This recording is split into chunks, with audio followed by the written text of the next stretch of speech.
Okay, hi everybody. Welcome to Testimony 101. So I want to start by sharing a story from a JUFJer about her experience giving testimony.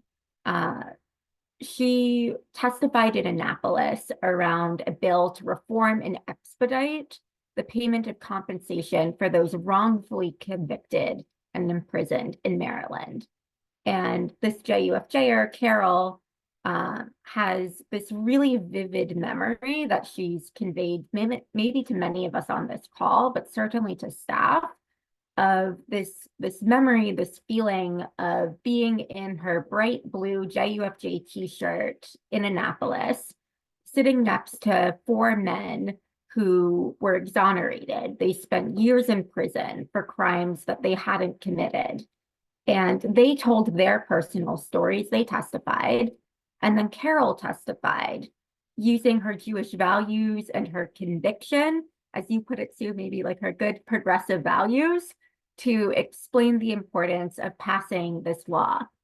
And an excerpt from her testimony is, and I quote, "The Jewish text that shapes my religious and moral conviction that Maryland's laws should automatically give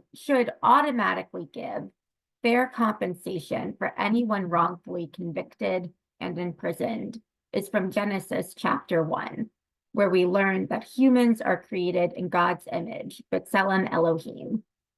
We all contain the divine spark, and we all deserve to be treated with respect and dignity. This applies to all people, whether they've been incarcerated or not."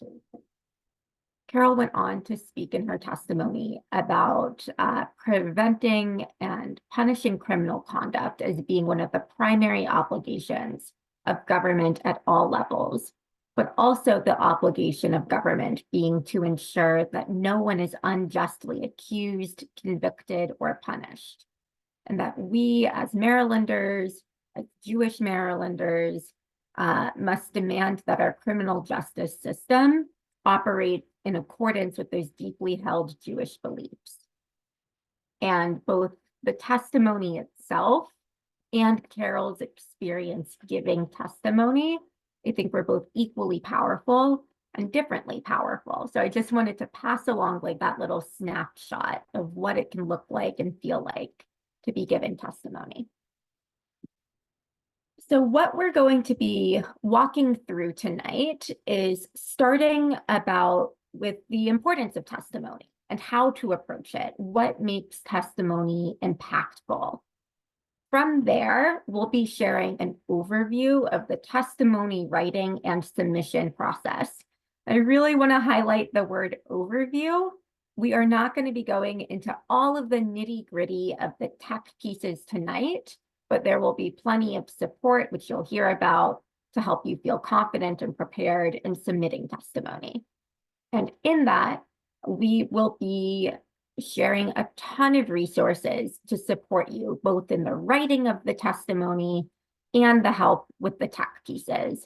And as we'll explore together, this includes templates and instructional videos. For those of us who are here live on Zoom, feel free to put questions in the chat. Feel free to come off mute.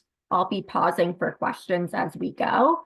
And for folks who might be watching this recording, feel free to send any questions, reflections, etc. to me at eliana@jufj.org. Great. So as I said, we are going to be starting with the importance of testimony. So submitting testimony to the Maryland General Assembly is a powerful piece of our advocacy and organizing work, right? Hearing the stories and the personal narratives of community members is an important component of moving elected officials to take action on the issues that JUFJ and our partners care about. This training specifically is going to focus more on the written testimony piece. And there are a couple of reasons for that. In the past, our partners have asked us to give oral testimony for some bills, but not all of them, right? Often the best strategy is to ensure that the people who are most impacted by the issue are the ones who give oral testimony. And this means that we as JUFJ, who oftentimes, but not always, are not the community of people directly impacted by this issue, we are going to give a more limited amount of oral testimony to ensure that the most impacted, the most disenfranchised voices are able to give that oral testimony. At the same time, our coalition partners have asked us to submit as much written testimony as possible, right? There is not a ceiling on how much written testimony we JUFJers should submit. JUFJ submits one piece of organizational written testimony, and all of the rest comes from you as individual constituents. And I'll say more about that in a little bit. And doing so helps make the case for why legislators should care about these issues, right? When they receive a substantial amount of testimony from the people who vote for them. We know that there's no guaranteed votes in support of our issues in the General Assembly, right? We don't want to take anything for granted. So we need testimony from constituents in Montgomery County and Baltimore, just as much as we need testimony from Howard County and Anne Arundel County, right? Everywhere in the state. So again, please feel free to put questions in the chat as we go throughout the materials, and I'll be staying on for a couple extra minutes after the training to answer any questions. As it says on the slide, I really, really want to pull out, as you are thinking about writing testimony, you do not need to be an expert on these bills, right? Our power, your power, comes from being a constituent and sharing why you care about the issues from your personal point of view.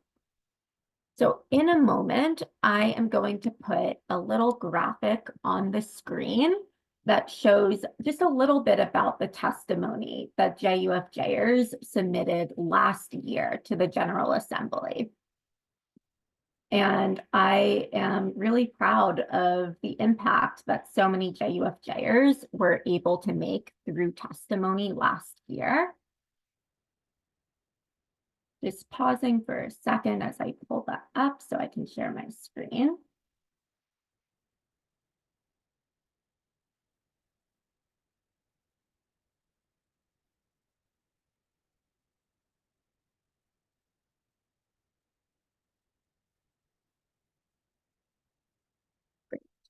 Okay, so as you can see on the screen, testimony by the numbers should be popping out. We, JUFJ, submitted well over 100 pieces of testimony, around 140 individual pieces of testimony last session.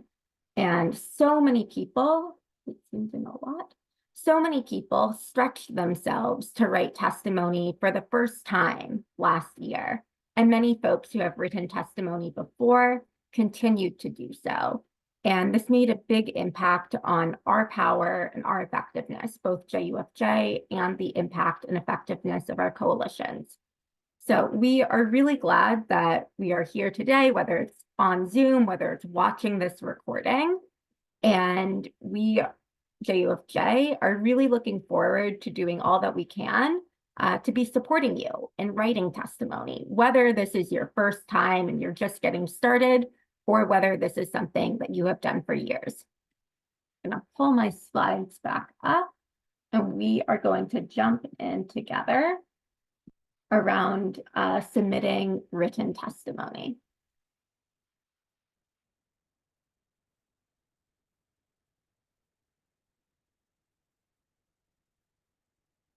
Great. So I am going to start from a place of best practices. The most effective written testimony is concise, specific, and personal. And some of what we mean by this, concise, it should fit on one single spaced page. It should clearly identify your support or your opposition to the bill. In content, you should share why this bill matters to you. And in doing so, right, one page is not a ton of space. So we are not trying to surface every single argument in your testimony for why a bill should pass.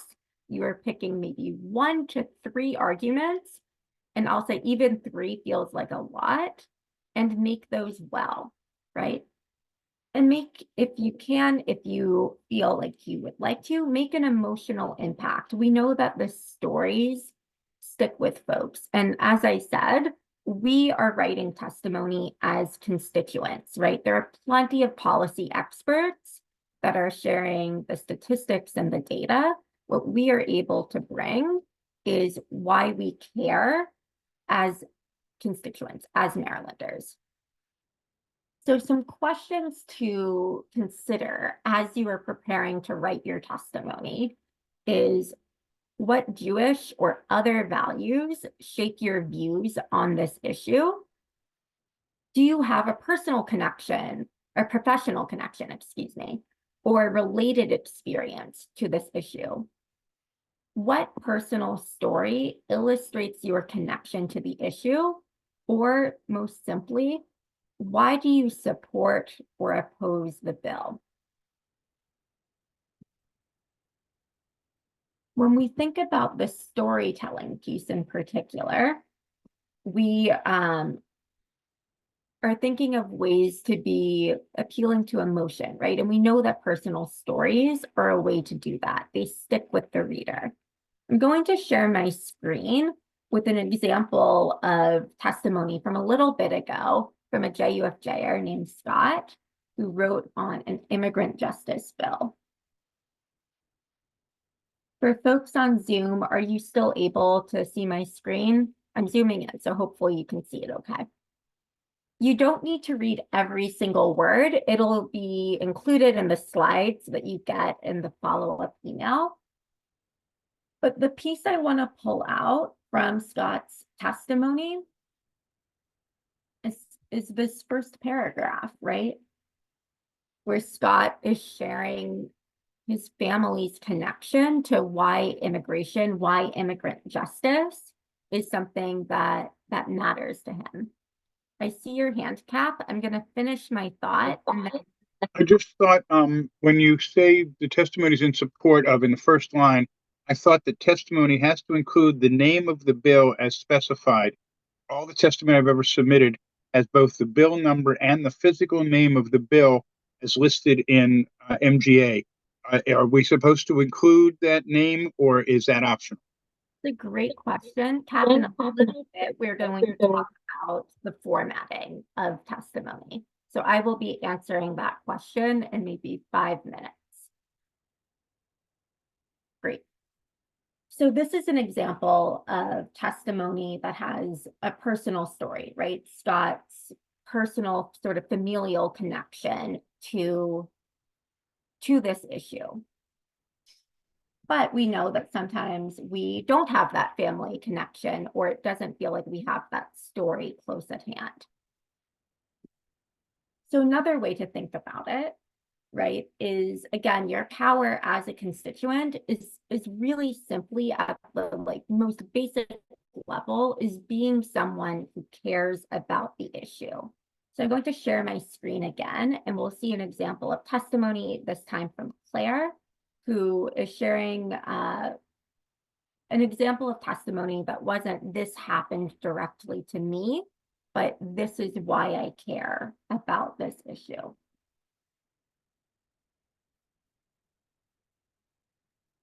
I'm gonna zoom in so folks can see it. Again, you don't need to worry about reading every single word, but the place that I want to highlight is that in Claire's testimony, she's talking about sort of her experience as a Baltimore resident, Baltimore County resident, seeing what's happening in the news, right? Seeing what's happening in her community and how that drives her to take action, right? So not a direct experience, but pulling out why this is an issue that she cares about, right? What's the thing that she saw in the news that grabbed her and compelled her to be writing testimony? Great. I'm going to pause my screen share. Before we keep going, I want to pause for questions around this piece of like bringing a personal connection into our testimony, why we write testimony more broadly. I maybe saw a hand from Kat, but maybe not.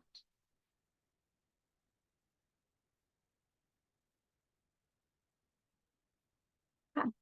Lindy, Sue, any questions? Great. So we will keep going. We're going to shift gears now to an overview of the testimony process.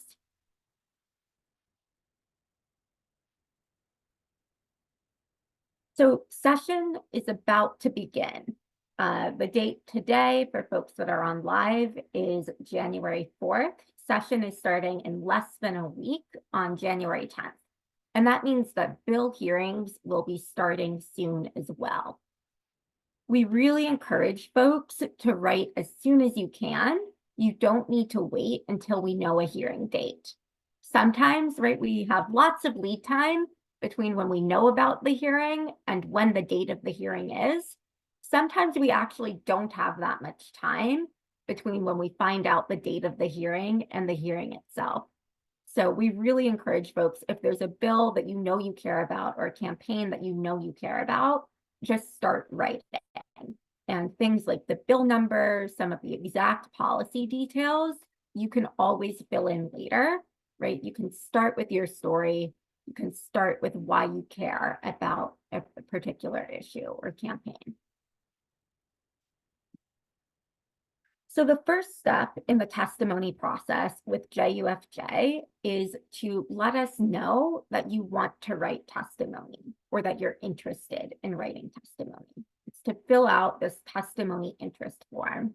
I'm going to paste it in the chat, and then I'm also going to share my screen.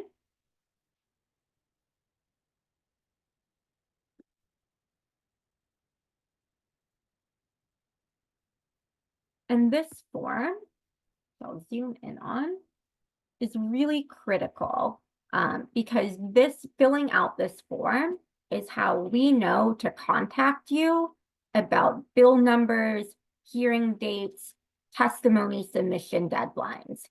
On the form itself, which folks should be able to see, can I get a thumbs up if folks are seeing that? Great, thank you, Lindy. You'll be asked to put in your contact information, which area, which campaign you are interested in giving testimony on. One resource that we, JUFJ, offer are testimony mentors who are experienced JUFJers who can help you craft your story, can help you with technical aspects of the submission process. So you can let us know if you'd like to be connected to one of those people. And filling out the form doesn't obligate you to write testimony, but it is really, really crucial so we know to be following up with you about testimony. So going back to the slides, we also have another set of resources. I'm going to, again, put this link in the chat. And we're going to look through this testimony guide together.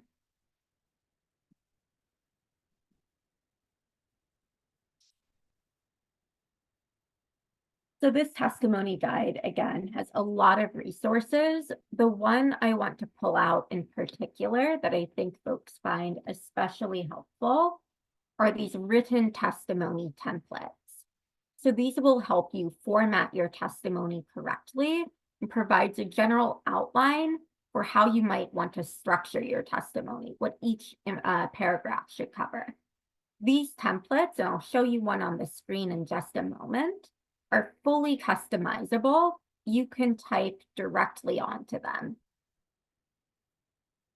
So again, on this guide, you'll see some notes that are similar to what we just talked about. And if you know the committee that your bill is going towards, you can click on this button for a template particular to that committee. So if I am writing testimony for a bill in the judiciary, I click on that button. I make a copy, and then this is for me to be typing on directly.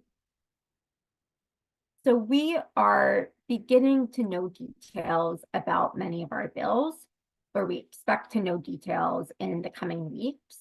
And as we know those bill titles, those bill numbers, we'll be sharing that information with you. And again, the way to get informed about those changes as we have them is to be filling out that testimony interest form so that we know to follow up with you. And again, on these templates, you'll see some guidance from us at the top on how to title your document. Some of the committees are very particular about wanting the title of the document to be the bill number, your name, and the position. Some information around formatting the heading. And then information around who your testimony is going to, right? Which committee, who is the chair, who is the vice chair, as well as suggested formatting around the content of the testimony. Right. One of the things that we talked about when we talked about like what makes for effective testimony is clearly identifying the bill and your position on the bill. So you'll see in our suggested template, beginning very clearly with your name, where you live, and very, very clearly your position on the bill, and ending with that as well.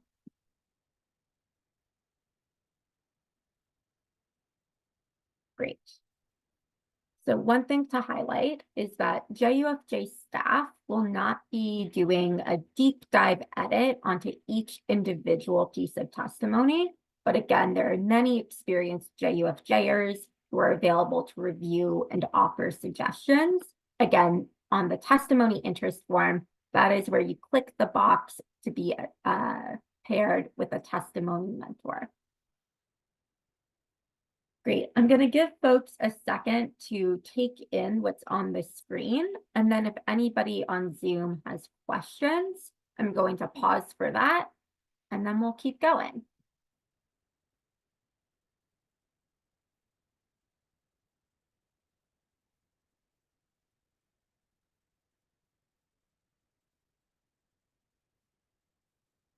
Any questions from folks on Zoom?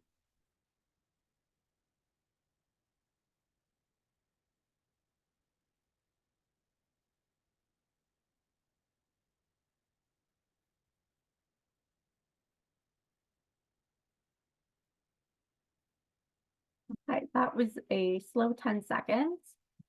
I'm going to go back to our slides and say that there are a number of other resources. We have issue one-pagers that provide information about each of the campaigns that we're working on, things that you might find helpful in writing your testimony. Pulling up one as an example.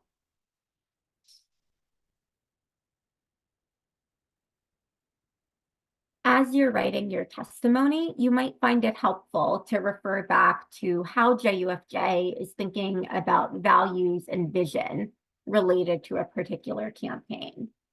You'll also find on the one-pager some key legislative details that if you're looking to start filling in some of the policy details, you can start seeing on this document some of what those might look like. We also have plenty of examples of past testimony that you can look at as a model for what your testimony might want to look like this year. So on our website, which you can access here as well, under Testimony Tuesday, we have examples across all of our jurisdictions of different pieces of testimony that, again, can be really helpful as a model as you are writing your testimony.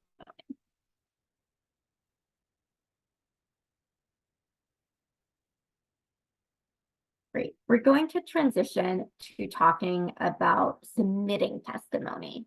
Before I dive in there, I want to pause again and see if there are any questions about the what, the why of testimony before we talk about the how.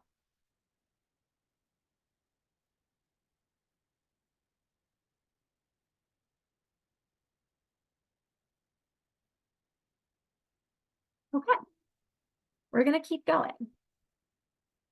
So the submission process is oftentimes the most complicated part of the testimony writing process.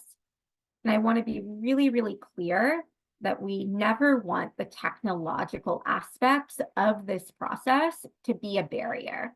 So please never hesitate to reach out for support. And as we'll talk about in a little bit, we have videos going over each part of the submission process that you can refer back to as well. We're going to go into detail about each of these steps, not the most detail, but a little bit of detail for the submission process, which is two-part. One part, submitting your testimony to JUFJ, and the second part, submitting your testimony to the General Assembly. Okay, so the first part of this process is submitting your testimony to JUFJ. This, again, is an area where, because we are not providing extensive editing this year, the testimony that you submit to us should be a finished draft. It doesn't need to be 100% polished, but to be submitting to JUFJ, or your finished draft of testimony. And the reason that we ask that people submit testimony to JUFJ, JUFJers submit testimony to JUFJ, is because this lets us collect information and accurate information about how many pieces of testimony JUFJers are submitting. And this is important for a lot of reasons. One, it allows us to be communicating accurately to our partners and our legislators how much testimony JUFJ is submitting. And it also lets us know where we might need to focus our efforts on recruiting testifiers, right? If we know that only 10 people have submitted testimony to JUFJ on the Access to Care Act, that might indicate that we need to do a little bit of organizing, right? Similarly, it's really valuable for us and our coalition partners to have a shared understanding of how much testimony is being submitted. So it's really helpful for us to have numbers from all of you. So that is why we ask you all to share those numbers with us. I'm going to share my screen of what it looks like to submit testimony to JUFJ. And again, the specific links for this will be on the slides. They're in the follow-up email. When you're ready to submit your testimony to JUFJ, you will go to this form on the JUFJ's website. And it will again ask you for your name, your email, some information about the bill number if you know it, and then really importantly, a link to the Google Doc of your testimony. Again, if the technology is challenging for you, if it's feeling difficult, reach out to me and we will work with you to make sure that we have your testimony collected. We also have a couple of pieces of additional information we'll be asking when you submit testimony. Which issue area your testimony is about, and how you might like your testimony to be used. We, JUFJ, we are partners, want to maximize the impact of testimony as much as possible. So you'll see on the screen and on this form, there are a number of ways that we can, but certainly don't have to, use testimony that is submitted to us. This ranges from incorporating excerpts of testimony into a blog post as an email to other JUFJers, maybe highlighting something really powerful on social media, sharing it as an example for other JUFJers who want to write testimony. And if you are like, I have written testimony and I just want it going to JUFJ staff, I just want it going to Annapolis, it is beyond fine to click that last button, right? Please do not share my testimony outside of hearings in Annapolis. And of course, if you have any questions or comments for JUFJ staff, please let us know. So that is the JUFJ form. I'm going to pause quickly and see if there are, again, any questions from folks on Zoom on the first step of the testimony submission process, submitting testimony to JUFJ. What is the banner it's underneath on the JUFJ.org website? Where can you find it on the JUFJ website? Yeah, where's the form exactly on the JUFJ website? Great question. I'm going to put the direct link in the chat. You'll go to jufj.org/md-written-testimony. And if you are starting from scratch on the website, you can click Get Involved, Testify in Annapolis, and you'll see, I'll zoom in a bit so folks can see it, a big button that says Submit Testimony that will take you right to that same form. Great, I saw 2 thumbs up from Kat. Great question. Any other questions from folks on Zoom?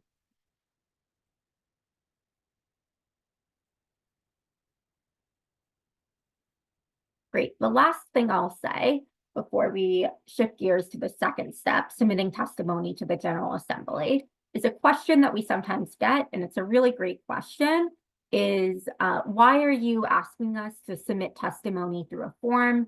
Can't I just email it to you? And the answer is, if the form is difficult, again, please be in touch. We want to make sure that you're able to still write testimony, that we're still getting it. But I'll say that when JUFJ started its work at the statewide level, there were maybe 15, 20 individual pieces of testimony per year. And that's not too many to track via email. In past years, it has been well over 100 pieces of individual testimony, which is just really, really difficult to track via email submissions. So that, we want to be transparent. That is why we are asking that folks fill out a form, and really appreciate folks who are able to do that. Great.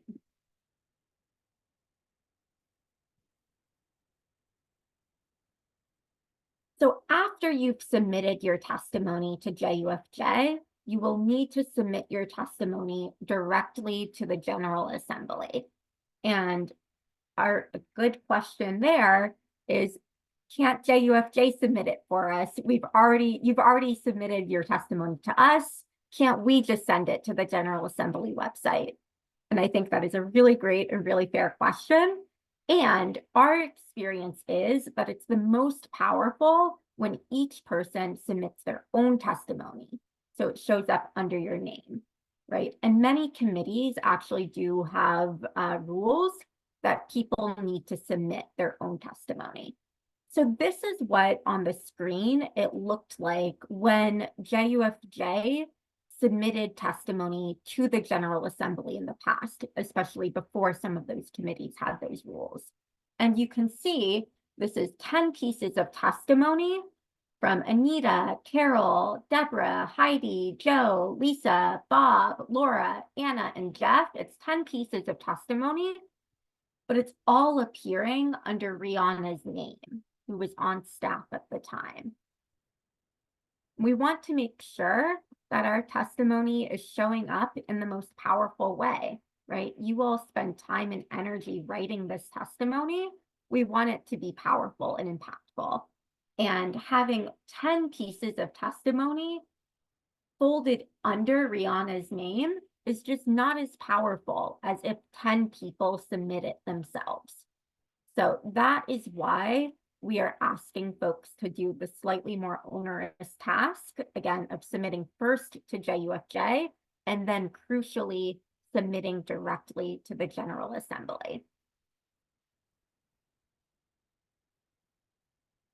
Unfortunately, the General Assembly does not make it the easiest it could be to submit testimony.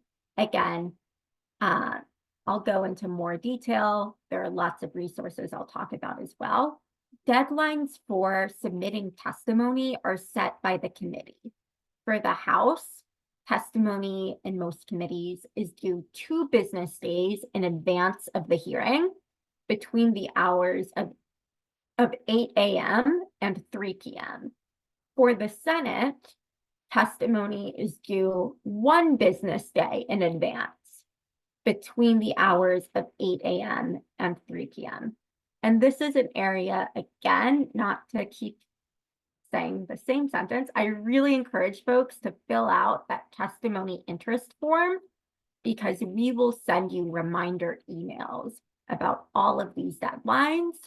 But the way to get those reminder emails is by filling out that form. So we know that this process has a lot of moving parts. One thing that JUFJ offers is optional drop-in office hours the day that testimony is due to the General Assembly for a particular bill. So if you need help with any of the tech pieces, if you're like, I don't know if I submitted it properly, or I have my PDF, but I'm not sure where to go, or I really just want to check in with somebody and make sure I'm solid, please come to these office hours. I will be there. I will be more than happy to answer your questions. And I'm going to share my screen quickly with what the General Assembly website looks like. Are folks on Zoom, could I get a thumbs up if you're able to see it? Great. So in order to submit testimony to the General Assembly, you will need a My MDGA account, which is in this top right, this little button.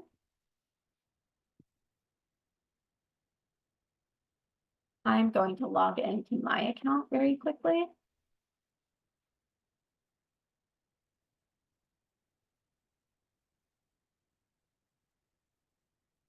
And you'll click, I know it's zoomed out, so I'm going to zoom in a lot. On the right side of the screen, you'll click Witness Sign Up. Right now, this screen is totally blank because session hasn't started. There's nothing to be a witness to. There's nothing to sign up for. But that is just a really quick look at what the General Assembly website looks like. I want to highlight another resource that we have.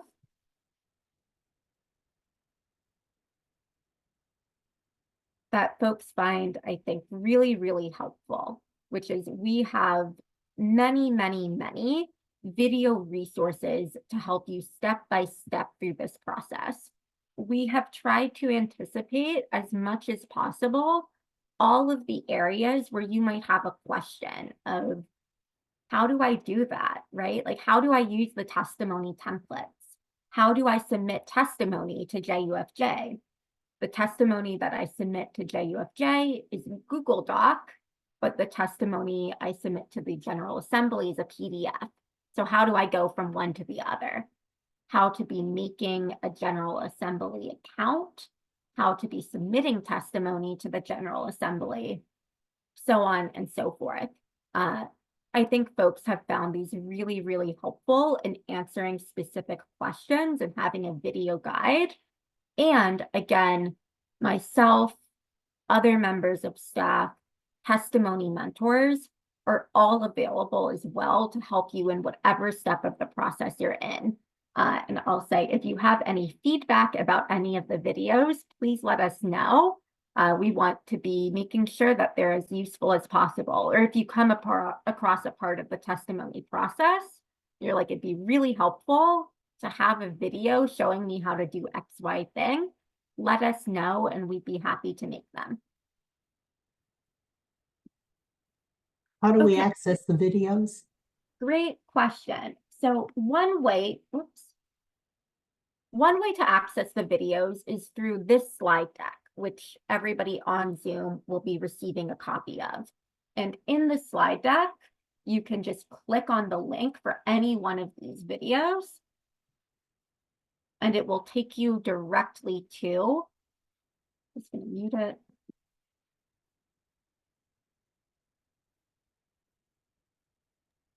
It will take. Yeah, and I'm looking at some of the stuff that I know has been pre-filed, and it tells you that it's going to be in a specific committee, and it tells you there's going to be a first reading, but it doesn't necessarily give a date yet.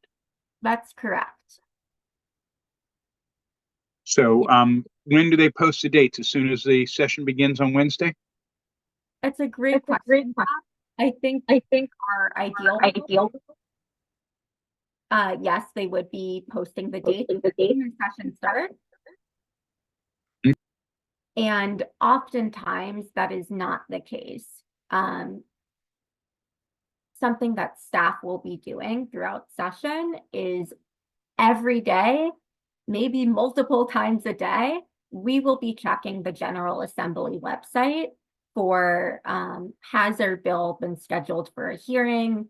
Has our bill been scheduled for a vote? And again, as soon as we have that information, for everybody that has filled out the testimony form indicating interest in writing testimony on a particular bill, we're going to email you. And we're going to say, hey, you said that you were interested in writing testimony on the Fair Share for Maryland plan. We now know the hearing is going to be on January 26th, which means testimony will be due January 24th, right? And closer to January 24th, you'll get a follow-up email from us saying like the testimony deadline is almost here, et cetera, et cetera. To finish answering the question about where to find these video guides, you'll find them on the slide. You'll find them on our YouTube page. We have a playlist called Testimony How To that has all of these guides. You'll also find them on our website, on the testimony guide page, the one that we looked at earlier. If you scroll down, you'll see testimony examples. You'll see an FAQ for getting to Annapolis. And you'll also see embedded on this page a link to the video guides as well. So there are a couple of different ways to be seeing them. And I'll also say those reminder emails that I just mentioned, those will include testimony resources as well, including these video guides. So you'll have access to them in lots of different ways. And of course, if you're like, Eliana, I know you mentioned that there were video guides, but I can't remember where they are. Feel free to shoot me an email. I will send them your way. Any other questions on the video resources, other resources?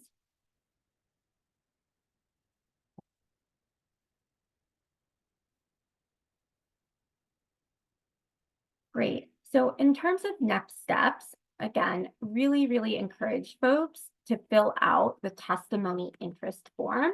I think if there's one thing to really take away from tonight, it is that this form is really critical because it's how we, JUFJ, know when to contact you about bill numbers, hearing dates, testimony submission deadlines.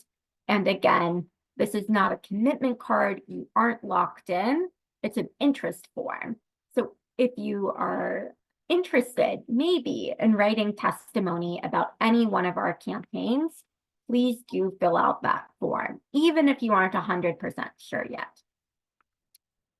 As I've mentioned a few times, Staff will be sending a follow-up email with plenty of links with this presentation that you've seen on your screen, which itself contains lots of resources and things that you can click on and read through, and so on and so forth.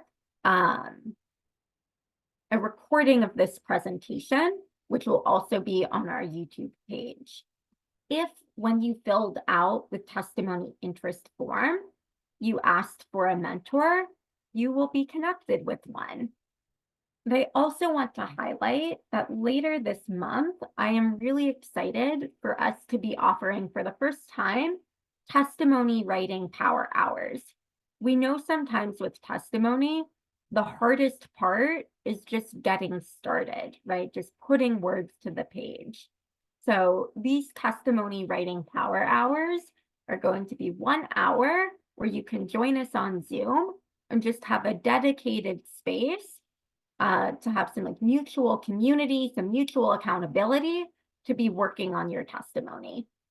I will be there. I'll be maybe DJing, playing some music, but also answering questions, right? So if you come to the power hour and you are wordsmithing a sentence and you want support from staff, if you want the opinion of the group, it'll be a space too where folks can do a little bit of workshopping and collaborative testimony writing. So again, those will be on January 21st and January 31st on Zoom at 7:30, and encourage you to come to one or both of those sessions if it's something that you would find helpful.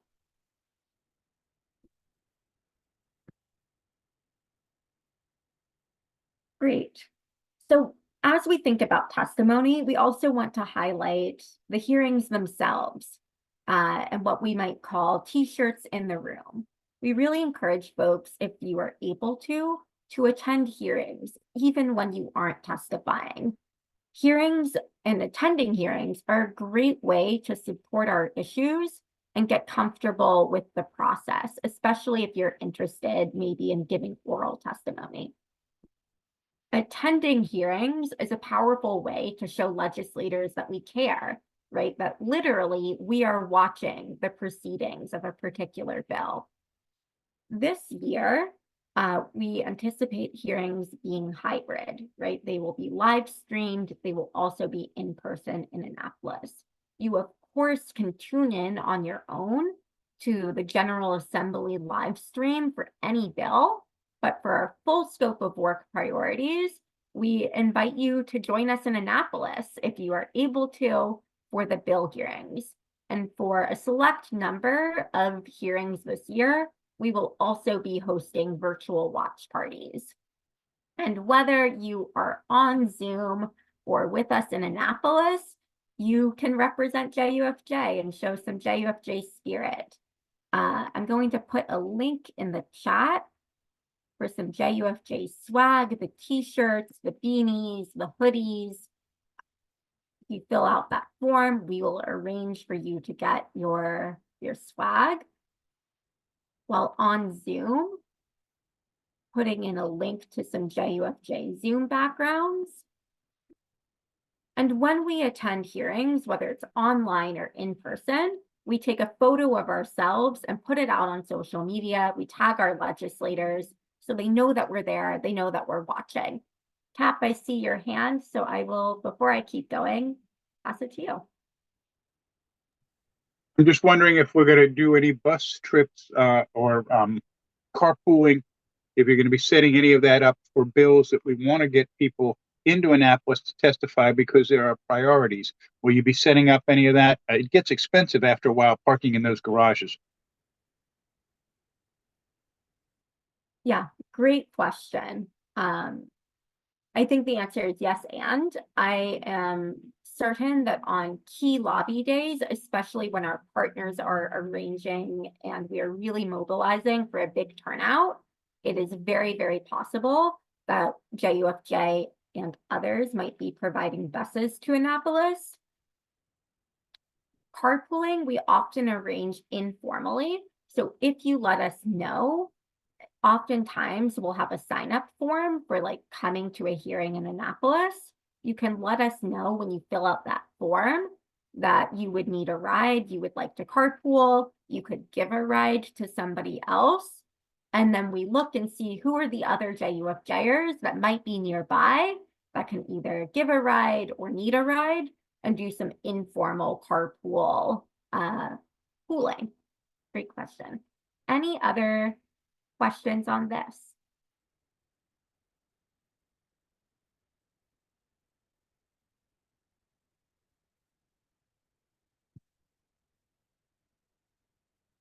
Great. So, of course, we encourage everybody to stay informed throughout session, beyond session, on what is happening in Annapolis, what is the progress, the status of all of our bills, so on and so forth.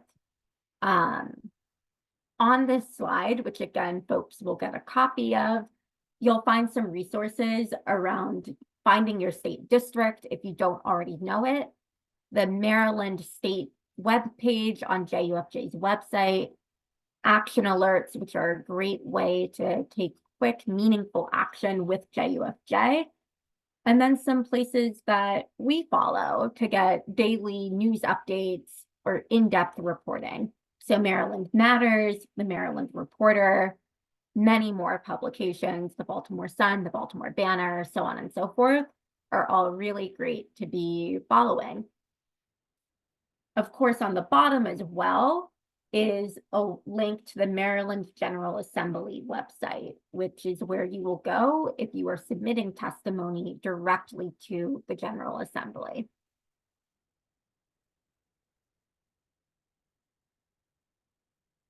Last but certainly not least, again, you'll have these links in the follow-up email. We, of course, encourage you to support the work of JUFJ and our partners. On the slide are just a few of our partners, as well as a local bail fund, as well as JUFJ. I am going to end my screen share.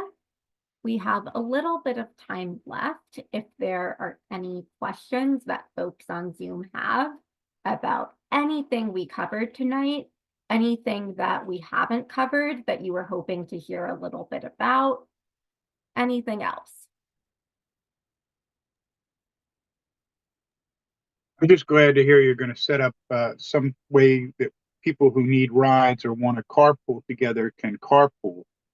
Because coming from Frederick, I'm going to pass through Howard County. I'm going to pass into Anne Arundel County. And if there's, somebody I can meet up with as I'm driving to and from Annapolis, that would make it a lot easier. Yeah. Absolutely, Kat. Any questions from Sue, from Lindy?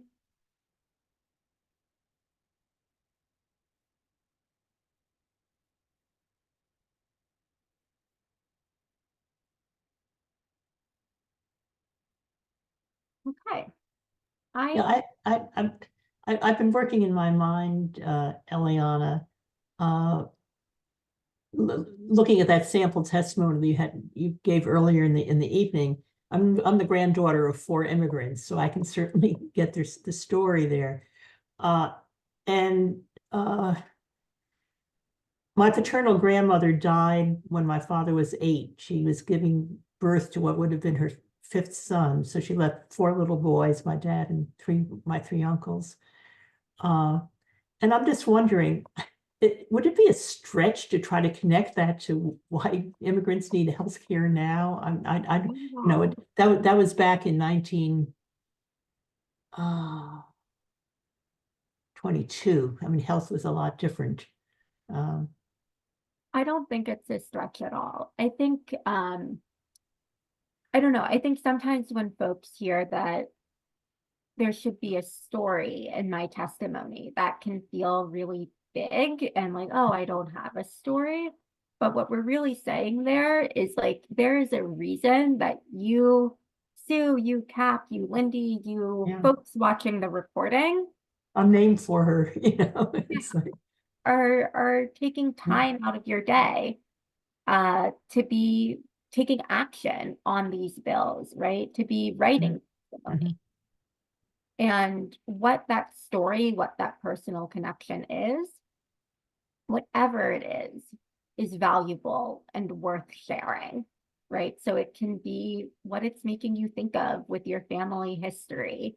It Mhm. can be the thing that you saw on the news that really grabbed you, or the conversation that you had that was really moving.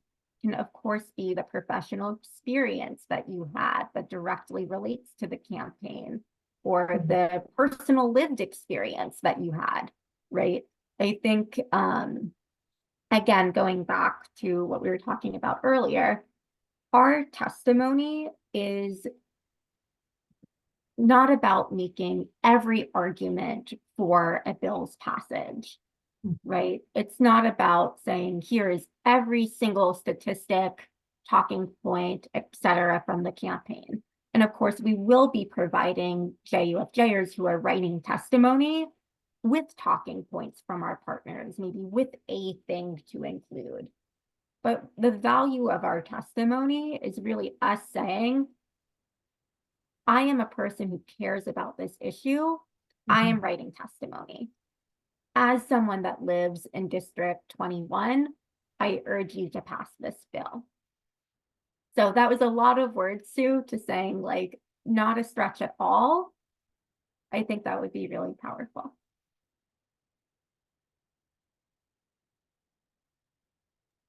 I'll work on drafting something. Great.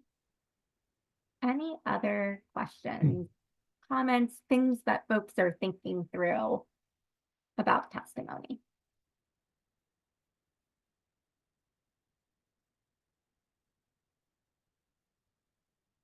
Great. The last thing that I'll say, a way that I sometimes think of testimony that some folks might have heard from me, is that it is both a quantity and quality game, right? We know that for some of our bills, our legislators are just looking at how many people submit testimony. I've heard an anecdote about legislators who will print out all of the favorable testimony on a bill, all of the oppositional testimony on a bill, and say which stack is higher, right? But we also know that our legislators read the testimony, right? They read the written testimony, they sit in the hearings and hear the oral testimony, and that the substance of our testimony, the stories, the personal connections that we share, also really matter too. So that's another way of thinking about testimony that I find really helpful, both in like every piece of testimony matters, right? Every favorable piece of testimony on one of our bills is another voice that's saying, yes, legislators, I want you to pass this. And like the substance of the testimony itself can be really powerful and really moving too. So that's the last thought from me. Again, pausing one more time for questions, comments, reactions, etc.